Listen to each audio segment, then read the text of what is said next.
mokwongo define visa en ang'o. Visa en process ma sirkal ma Kenya ka mi mayieni donjo Kenya ka. Pesa mane chulogi are just processing fees. Ok luonge ni chulo pesa visa. Kidi online, kidi yaw citizen ki apply na ng'ato.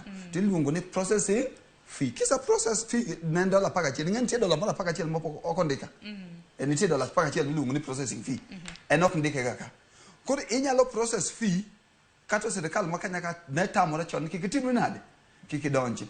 Gima sirkal temo wacho ni visa free en ni ya wawacho ni ya ni kaore electronic verification to there is no onge samora mora ma sirkal nya wacho ni no kik donji. Lakini ka electronic verification no nitiere the language man no to do ma visa. Electronic verification en gimioro mondo mi identity. To identity ni ginyalo yude through database mar intercounty kibedo gi Uganda tinyalo mana kaka kikao pesa idoro gi KCB kata bank mara mora to ndiko ni dwa oro pesa ne Sharon mangiso ni KCB kata Equity nigi database mar ji Kenya ka ma sirkal no miyogi. Koro identity no kana gedwa timo te en gima intergovernment relationship makaja Uganda biro ti apply nyingi tinga system. Ija Uganda donji. But penjo ma mondo mi penjiri mondo yud answer ne ya. Benitiere electronic verification ma sirkal bro wacho no. The answer is yes. Nikech nitiere UN nitiere list ma sanctions.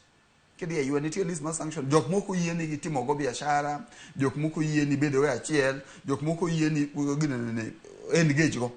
Mano UN ondiko ga. Koro neno kindiko online kandiko na dwa biro Kenya. To sirkal ondiko to yudoni ng'ato ni achiel kuma jo UN owacho ni ng'ama tari. To sirkal wacho no. Koro koso wacho no bene en electronic verification. No ken electronic verification. En verification mar identity mari gi ng'ama in.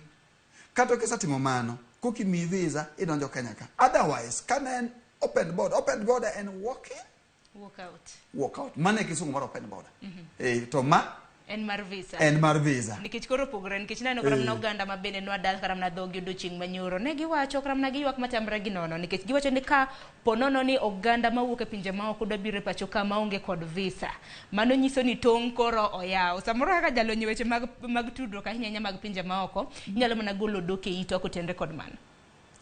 Piny mara mora visa oket ne resource madhi auchiel kata abiriyo.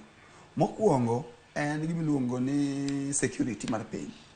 Ok idwan jawagunda moro ma nigi history marach odonje e piny mondo kilang'o operation. Koro samone wa apply visa chon waluongo ni visa ne kumenen choncha. Nitimo nonro nikech sirkal through Interpol agencies ginitiere details mag ji manie system maketimo visa ti verify ni ng'ani be en ng'ama oyieno donjo piny mar Kenya ka. Mano en mokwongo. Mar ariyo en gimiluongo ni resources miwinjo pesa no en ka namba 2 ok en namba 1 namba